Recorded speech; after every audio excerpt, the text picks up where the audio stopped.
नमस्कार, आप सभी देख रहे हैं एटीएल टीवी का हमारा खास प्रोग्राम बोलती है बुलंदियाँ। और आज के हमारे गेस्ट हैं Alva urology and laparoscopy centre के डॉक्टर एन.के. जैन, जो कि एक वरिष्ठ सर्जन और लेप्रोस्कोपी स्पेशलिस्ट हैं। सर, आपका बहुत बहुत स्वागत है। Thank you.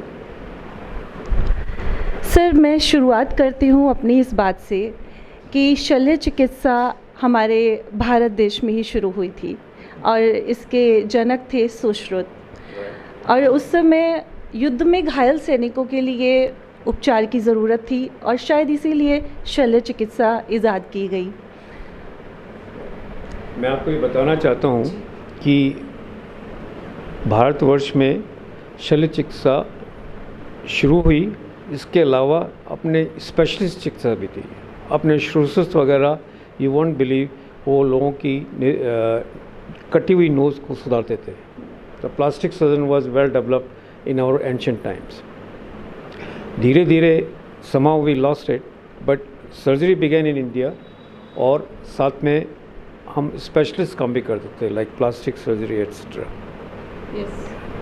Okay, but now of course our country is top in surgery. You must have heard, बाहर से लोग आते हैं यहाँ पे सर्जरी कराने, बिकॉज यहाँ सर्जरी न केवल अच्छी होती है बट चीप भी होती है, which is not so in European और अमेरिकन और other countries. So many people from विदेश come to our country, surgery कराते हैं, यहाँ रुकते हैं, हॉलीडे करते हैं, वापस चले जाते हैं। जी सर। सर, मैं यहाँ आपसे ये जानना चाहूँगी कि माना टेक्निक्स एडवांस होते गए और सर्जरी के रेट बढ़ गए, लेकिन कुछ 40-50 सालों में हम देखें तो सर्जरीज कुछ ज़्यादा हो रहे हैं। इसका आप मेन कारण क्या बता पाएंगे? सर्जरी ज़्यादा इसलिए हो रही हैं कि लोगों की को अभी फैसिलिटी आराम से उपलब्ध है, लोग एजुकेटेड हैं। अभी जो सर्जरी के बारे में जितनी भी जांच वगैरह होती थी वो आसानी से अवेलेबल है। ऑलमोस्ट आपको हर छोटे शहर में, तहसील में, गाँवों में आज अल्ट्रासाउंड मिल जाएगा। अल्ट्रासाउंड से आप काफ़ी कुछ डायग्नोसिस करने में सहूलियत हो गई है। इसके अलावा इवन डिस्ट्रिक्ट सेंटर्स में आजकल सीटी स्कैन, एमआरआई और अच्छी सर्जरी अवेलेबल है। प्लस हमारा एनेस्थीसिया बहुत अच्छा डेवलप हो गया है, तो सर्जरी करना बहुत सेफ हो गया है। Our anaesthetist are very good. तो आज कल पे हर तरह की सर्जरी, न केवल laparoscopic surgery, cancer surgery, heart surgery, neuro surgery, जो ऑपरेशन 6-7 घंटे तक चलते हैं, वो हम कॉन्फिडेंस से और बड़े आराम से कर लेते हैं, क्योंकि हमारे एनेस्थेटिस्ट और एनेस्थेटिक टेक्निक्स बहुत अच्छी हो गई है। सर, बीमारियों की बात करें हम तो हर्निया की बीमारी, ये ज़्यादातर बड़े लोगों में या शायद सभी उम्र के लोगों में आज आम सी हो गई है। तो आप क्या सोचते हैं, इसके क्या रीज़न्स हैं और किस तरह ये क्योरेबल है? मैं आपको बताना चाहूँगा, हर्निया हर उम्र में होती है। इन्फेंट में होती है, न्यू बॉर्न में होती है, अडल्ट्स में हो जाती है, ओल्ड पीपल में हो जाती है। इन्फेंट्स में जो हर्निया होता है उसको हम बोलते हैं कंजेनिटल हर्निया। बच्चे हर्निया के साथ में पैदा होता है। इसका कारण ये है कि जो बच्चा माँ के पेट में होता है तो टेस्टिस डेवलप होते हैं किडनी के पास, वो धीरे धीरे उतर के नीचे आते हैं। कभी कभी नीचे उतरने में प्रॉब्लम हो जाती है, उसके साथ साथ जो हर्निया का सैक है वो भी नीचे आ जाता है। तो बच्चों की हर्निया भी कॉमन है। इसके अलावा अडल्ट हर्निया, जो लोग बहुत एक्सरसाइज करते हैं, हैवी वेट उठाते हैं, या उनमें कोलेजन की कमी होती है, उसकी वजह से भी हर्निया हो जाता है। ओल्ड एज में तो नेचुरली मांसपेशियाँ, फाइब्रस टिश्यू, ये सब वीक हो जाते हैं, उसकी वजह से हर्निया हो जाता है। अच्छा सर, तो इसके लिए सर्जरी आप रेकमेंड करते हैं, तो ओपन सर्जरी और लैप्रोस्कोपिक सर्जरी? मेरे ख्याल से लैप्रोस्कोपिक सर्जरी होनी चाहिए। उसका रीज़न ये है कि लैप्रोस्कोपिक सर्जरी बहुत सेफ़ है और पेशेंट के बहुत छोटे छोटे से चीरे आते हैं। पेशेंट सुबह ऑपरेशन करा के नेक्स्ट डे घर जा सकते हैं। तो laparoscopy is a better procedure, लेकिन ओपन भी होती है कभी। आजकल जो छोटे शहर हैं वहाँ पे डॉक्टर्स ओपन सर्जरी भी कर रहे हैं, उसमें भी कोई नुकसान नहीं है। That is also very safe. आजकल एडवांस इतना हो गया है कि यदि आदमी बहुत उम्र का है, एनेस्थीसिया के लिए सेफ़ नहीं है, तो हम लोकल एनेस्थीसिया में भी हर्निया का ऑपरेशन कर देते हैं। पेशेंट लोकल एनेस्थीसिया में ऑपरेशन कराने के बाद में नेक्स्ट डे उठ के जा सकता है। So surgery has become safe. Laparoscopy first choice है।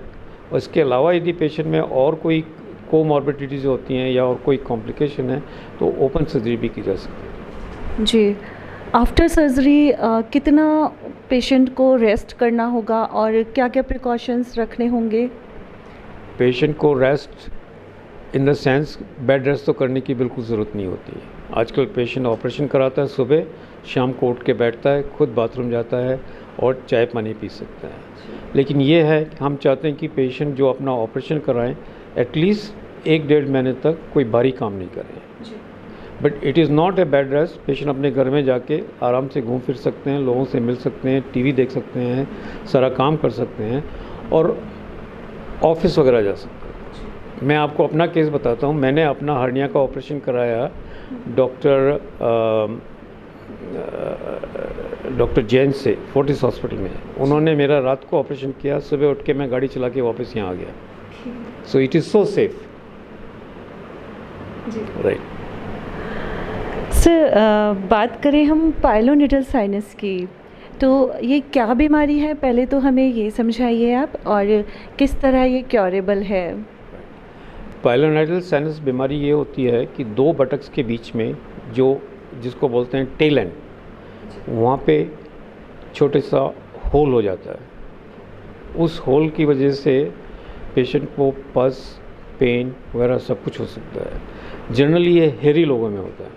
जो बहुत ज़्यादा हेयरी होते हैं वो जब बैठते हैं तो हेयर बॉडी से गिरते रहते हैं, और क्योंकि बॉटम में जाके दो बटक्स के बीच में इकट्ठे हो जाते हैं, बिकॉज वहाँ थोड़ा सा नेगेटिव प्रेशर रहता है, और धीरे धीरे वो पेशेंट की जो त्वचा है उसको पेनिट्रेट करके अंदर घुस जाते हैं, और उसकी वजह से पेशेंट को रिकरेंट इन्फेक्शन, एब्सेस और साइनस डेवलप हो जाता है।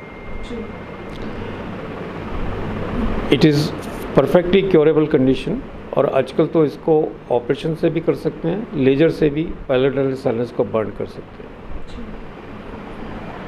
इसके बाद सर मतलब प्रिकॉशंस क्या रखने होंगे? या तो जैसे ड्राइवर्स ये सब में हमें सुनने में आता है कि ये प्रॉब्लम ज़्यादा होती हैं, तो वो बात के लिए अपना प्रोफेशन जारी रख सकते हैं? बिल्कुल, there is no problem. Once it has healed फिर कोई प्रॉब्लम नहीं होती। सिर्फ एक ही चीज़ हम सजेस्ट करेंगे, जिनको बहुत हेयर्स हैं वो हेयर रिमूविंग क्रीम और ऐसी चीज़ इस्तेमाल करें जिससे कि ज़्यादा हेयर शेड नहीं हो। जब ज़्यादा हेयर शेड नहीं होंगे तो बटक्स के बीच में इकट्ठे नहीं होंगे, तो पाइलोनेटल साइनस नहीं होगा। सर, अब हम आते हैं जीआई सर्जरी पर, तो जीआई सर्जरी के बारे में आप क्या कहना चाहेंगे? जीआई सर्जरी इज़ स्पेशलिटी जिसमें आप आमाशय, आंतें, छोटी आंतें, बड़ी आंतें, लिवर, स्प्लीन, इन सब का ट्रीटमेंट करते हैं। तो हर तरह का इलाज होता है आजकल। जैसे किसी को पेप्टिक अल्सर हो गया, पेप्टिक अल्सर परफोरेट हो गया या ब्लीडिंग हो गई, this can always be cured. इसी तरह आंतों में रुकावट हो जाती है जिसको इंटेस्टाइनल ऑब्स्ट्रक्शन कहते हैं, उसको भी सर्जरी से क्योर कर सकते हैं। और सबसे बड़ी बात यह है कि जो ट्यूमर्स होते हैं, स्पेशली जो कैंसर वगैरह होते हैं, there treatment is very good nowadays, because आप पूरे ट्यूमर के साथ में आंत का पूरा हिस्सा निकाल के वापस से आंतें जोड़ के पेशेंट को नॉर्मल लाइफ दे सकते हैं। तो ये क्या एक लॉन्ग प्रोसीजर है? डिपेंड्स, यदि आप सीवियरिटी है तो लॉन्ग प्रोसेस भी हो सकता है, और यदि कैंसर वगैरह है तो पेशेंट को ये ध्यान रखना चाहिए कि कैंसर के बाद में उसको कीमोथेरेपी और डिफरेंट स्पेशलिटी के और ट्रीटमेंट भी लेने पड़ सकते हैं। अच्छा सर, आज हर तीसरे आदमी को किडनी में स्टोन्स की प्रॉब्लम रहती है, चाहे वो बच्चा हो, बड़ा हो, लेडीज़ हो या जेंट्स हो, तो इसका मेन कारण आप क्या मानेंगे और क्या इलाज इसके लिए है? किडनीज का जो स्टोन बनने का रीज़न ये है, main thing is in water, it is high in content in calcium etcetera. कुछ सारे फूड्स भी ऐसे होते हैं जो ऑक्सलेट कैल्शियम में ज़्यादा होते हैं, और पेशेंट्स का कैल्शियम मेटाबॉलिज्म डिफेक्टिव होता है, इसलिए स्टोन्स बन जाते हैं। छोटे छोटे स्टोन्स के बारे में कोई सोचने की बात नहीं है। काफ़ी केसेस में वो पेशेंट अपने आप से एक्सक्रीट कर देता है यूरिन के थ्रू, और छोटे स्टोन कोई प्रॉब्लम भी नहीं देते हैं। प्रॉब्लम वो स्टोन देते हैं जो बड़े हो जाते हैं और किडनी में रुकावट करते हैं। जब किडनी में रुकावट करते हैं तो पेशेंट को पेन होता है, इन्फेक्शन होता है, ब्लीडिंग हो सकती है। लेकिन आजकल वो सब चीज़ें बिना लंबा चीरा लगाए हुए सर्जरी से क्योर हो सकता है। लाइक किडनी का स्टोन है, PCNL से आपको मुश्किल से एक 10 मिलीमीटर का चीरा लगेगा, उससे पूरा स्टोन क्लियर हो जाता है। इसी तरह जो पेशाब की नली में, जिसको यूरेटर बोलते हैं, उसमें पथरी फंसी हुई है तो आप बिना चीरे के आपकी पथरी निकाली जा सकती है। इसी तरह पेशाब की थैली में जो बड़ी बड़ी पथरियाँ इकट्ठी हो जाती हैं, वो भी लेज़र से या लिथोट्रिप्टर से उसको छोटे छोटे कणों में ब्रेक करके बिना चीरे के ऑपरेशन से उसको निकाल दिया जाता है। कई बार सुनने में आता है कि स्टोन का हमने ऑपरेट करवा लिया स्टोन को, फिर उसी जगह वो दोबारा बन जाता है। या उसका रीज़न ये है कि कुछ लोग स्टोन फॉर्मर होते हैं, जैसे कि किसी में आपको पैराथायराइड हार्मोन में कोई डिफेक्ट हो, कैल्शियम मेटाबॉलिज्म में डिफेक्ट हो, तो वो लोग ज़्यादा उनका कैल्शियम ज़्यादा प्रेसिपिटेट होता है, तो स्टोन कैन रिकर। जो स्टोन का एक कारण मेटाबॉलिक कारण भी होता है, जिसका डिफेक्टिव मेटाबॉलिज्म होता है, they can reform the stone, तो they are all curable. Sir heredity base में मैटर करती है क्या? No, there is no evidence कि स्टोन हेरिडिटी से बनते हैं। जी, कि सर मैं अपने फैमिली की बताऊं तो मेरी मदर इन लॉ को, मेरे फादर इन लॉ, मेरे हस्बैंड, सभी को स्टोन किडनी में है। तो I think you should change your water, you know, you should change in water and be careful about what you eat. जो फ्रूट्स और वेजिटेबल्स ऑक्सलेट वगैरह में ज़्यादा है, उनको थोड़ा अवॉइड करना चाहिए, और पानी खूब पीना चाहिए, जिससे कि आपकी किडनीज यूरेटर सब फ्लश रहें, कॉन्सेंट्रेट नहीं हो। सर अब मैं आती हूँ पैंक्रियाटाइटिस बीमारी पे, तो इसके बारे में हमें बताइए कि क्या बीमारी है और किस तरह क्योरेबल है। पैंक्रियाज एक ऑर्गन होता है जो अपने स्टमक के पीछे होता है। मेडिकल लैंग्वेज में बोलें तो posterior to stomach there is a pancreas, it is got a head, body and tail. Pancreatitis उसको बोलते हैं जब पैंक्रियाज का इन्फ्लेमेशन हो जाता है।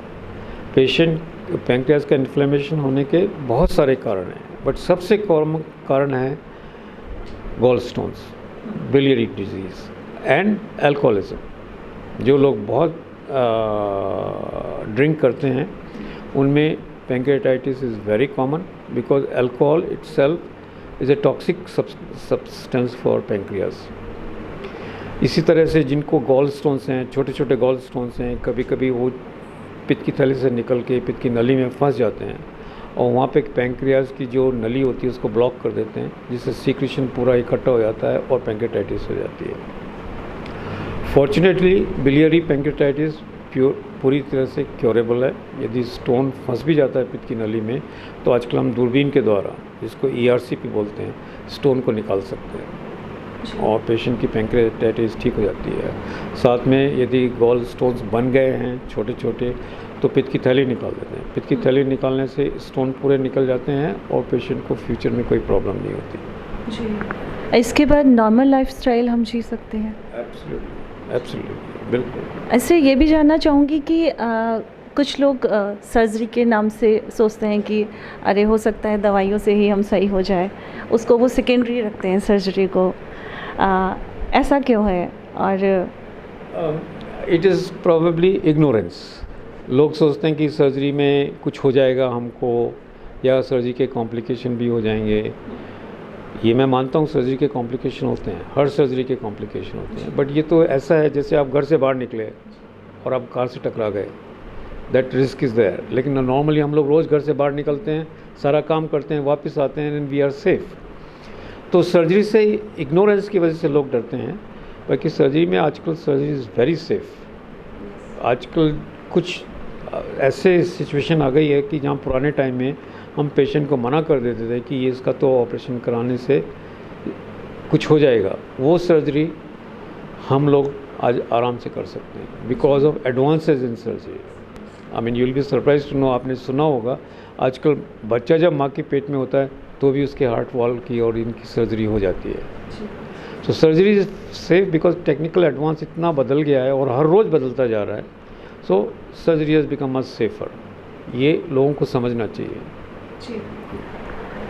सर बहुत सी ये बीमारियां हैं सभी, तो क्या आप इनके पीछे कारण मानते हैं कि आजकल लोगों का लाइफस्टाइल बदल गया है, या खान पान, या बिल्कुल उनकी दिनचर्या जैसे वो थोड़ा आराम परस्त हो गए हैं लोग बाग, क्या कह सकते हैं आप? इट्स वेरी सिंपल, लाइफस्टाइल तो अपन सबकी बदल गई है। आजकल हर आदमी जंक फूड खाता है, घर में बैठेगा, मोबाइल चलाएगा और स्विगी से पिज़्ज़ा मंगा के घर में खा के सो जाएगा। So that our lifestyle is totally change. पहले लोगों को घर से निकल के काम करने चाहते थे, उनको काम करने के लिए भी 2-2, 3-3 किलोमीटर चलना पड़ता था। आजकल लोग चलते ही नहीं हैं, there either in a motorcycle और अ स्कूटर और a car and they hardly do any physical work. अपने एंसेस्टर्स बहुत ज़्यादा फिजिकल काम करते थे, that is why they were more fit. लेकिन आजकल अपनी लाइफस्टाइल बदल गई है और अनफॉर्चुनेट पार्ट ये है कि अपन अपने बच्चों को भी ये सिखाते जा रहे हैं। आजकल आप किसी के घर में जाएं, 3 साल का बच्चा मोबाइल लेके बैठा हुआ है या पेपा पिग देख रहा है सुबह से शाम तक। He is not interacting with the family members, so naturally you become self centred. 4 लोग बैठे हैं तो सबके पास मोबाइल है। सबके पास मोबाइल है, सबके पास मोबाइल है। वो मतलब एक टेबल पे लोग बैठे हैं, फादर है, मदर है, सन है, डॉटर इन लॉ है, but everybody is on Twitter और व्हाट्सएप और समथिंग लाइक दैट। वो ऐसा नहीं होता। जब मैं छोटा था, हर रोज़ रात को शाम को मैं अपने पिताजी के पैर दबाता था, and that I feel was a very good way of communicating. वो मुझे अपनी प्रॉब्लम बताते थे, मैं उनको अपनी प्रॉब्लम बताता था, and we could solve that in a short span of half an hour while मैं उनके पैर दबा रहा था। आजकल कोई झुकता ही नहीं है, तो बात ही ख़त्म हो गई है कम्युनिकेशन। हाँ बिल्कुल। तो सर आप क्या रिकमेंड करेंगे, कैसा लाइफस्टाइल होना चाहिए? मतलब जो मेरे फादर मदर करते थे, उनकी कहना था ये होता था, मोटा खाओ मोटा पहनो। पहले आई डोंट नो, आपको शायद पता नहीं होगा, इसी अलवर शहर में लोग घर में चक्की से पीस के, मेरी दादी पीसती थी, उसको बोलते हैं मोटा आटा। आजकल हम लोग आशीर्वाद लेके आ जाते हैं, तो कुछ मेहनत नहीं होती है। और कैन यू इमेजिन, आपकी दादी जो चक्की पीस रही होगी उसकी कितनी फिजिकल आउटपुट होगी उसमें, प्लस फैमिली के लिए कितना अच्छा काम हो गया। She has made a good atta which is high in roughage. आजकल हम हर पेशेंट को रिकमेंड करते हैं कि आप रफेज ज़्यादा खाओ, और रफेज धीरे धीरे ख़त्म होती जा रही है। मतलब आप जो बाज़ार से आटा लाते हैं, मैदा लाते हैं, उसमें देयर इज़ नो न्यूट्रिशंस नहीं है। So old step, go walking to the work if it is possible. यदि आप वर्क के लिए वॉकिंग नहीं कर सकते हैं तो एटलीस्ट सुबह टाइम निकालें, शाम को टाइम निकालें, दिन में कम से कम 5 किलोमीटर चलें, और जो फिगर बनाकर 10,000 steps you should walk every day. Plus be careful about what you eat, मतलब ज़्यादा फैट, चीज़, बटर और लॉट ऑफ कार्बोहाइड्रेट्स, जैसे घर में गुलाब जामुन पड़ा है, सुबह से शाम तक आधा दर्जन गुलाब जामुन खा के, it's not good for you. यदि आप खा रहे हो तो आप उतनी एक्सरसाइज भी करो, so that you are safe. या सर हम बच्चों को इस चीज़ के लिए कैसे मोटिवेट करें? बच्चों को डिसिप्लिन करना पड़ेगा, बच्चों का एक अच्छी दिनचर्या बनानी पड़ेगी, और पेरेंट्स को बच्चों के साथ में ज़्यादा टाइम बिताना चाहिए।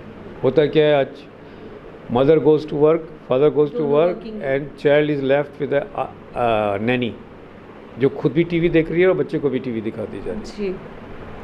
सो that's not a good thing. बच्चों को we should spend more time with children, we should teach them, and they should watch TV but in proper proportions. मैं जब छोटा था, घर में कोई गुस्सा था, मेरे माताजी पिताजी कहते उसके पैर छुओ, मतलब उनको कहना नहीं पड़ता था, उनके इशारे से हमें लगता था कि इसके पैर छूने। आज बच्चों को कहना आजकल पड़ता बच्चों को कहना पड़ा है, उसके बावजूद भी वो नहीं करेंगे। है। सही है सर। आप अपनी फैमिली को किस तरह से टाइम दे पाते हैं?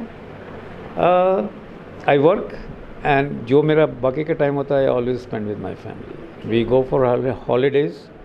जनरली वी ट्राई कि मैं अपनी डॉटर, अपने सन, ग्रैंड चिल्ड्रन के साथ हॉलीडे पे जाऊँ, so that we can spend time together. आजकल ऐसा टाइम आ गया है कि मैंने बच्चे, आप अलवर शहर में देख लीजिए, आपके आस पड़ोसियों के सब बच्चे बड़े हो गए, बाहर निकल गए, और जो ग्रैंड पेरेंट्स यहाँ रह गए सब अकेले हैं घर में। आपके पड़ोसी का बच्चा अमेरिका में रह रहा है, वहाँ उसको ग्रैंड चाइल्ड हो गया, ग्रैंड डॉटर हो गई, बट उसने अभी तक उनकी शक्ल नहीं देखी। दैट इज़ द एडवांटेज और disadvantage of industrial development revolution. But ये I think slowly we are realising, जितना टाइम हम अपनी फैमिली में स्पेंड करते हैं वो फैमिली के लिए बहुत अच्छा है, specially for our children, for our next generation. Sir बहुत बहुत धन्यवाद आपका आज की इस टॉक के लिए हमारे साथ। Thank you so much, thank you. ये थे हमारे साथ Alwar urology and laparoscopy centre के डॉक्टर NK जैन, जिनसे बातचीत में हमने जाना कि हमारी लाइफस्टाइल, हमारा खान पान, और जो आजकल हम किसी चीज़ के लिए मेहनत नहीं करना चाहते हैं, ये सभी ज़िम्मेदार हैं हमारी आने वाली परेशानियों और बीमारियों के बारे में। तो अगर इन्हें हम सुधार लें तो हम अपना और अपने बच्चों का जीवन, दोनों का जीवन सेव कर सकते हैं, और अपनी फैमिली के साथ टाइम स्पेंड करें हम, ऐसी डॉक्टर साहब की मेन सलाह है। मेरे सहयोगी सचिन मेहंदी रत्ता के साथ ATL न्यूज़ चैनल अलवर के लिए मैं अर्चना जैन।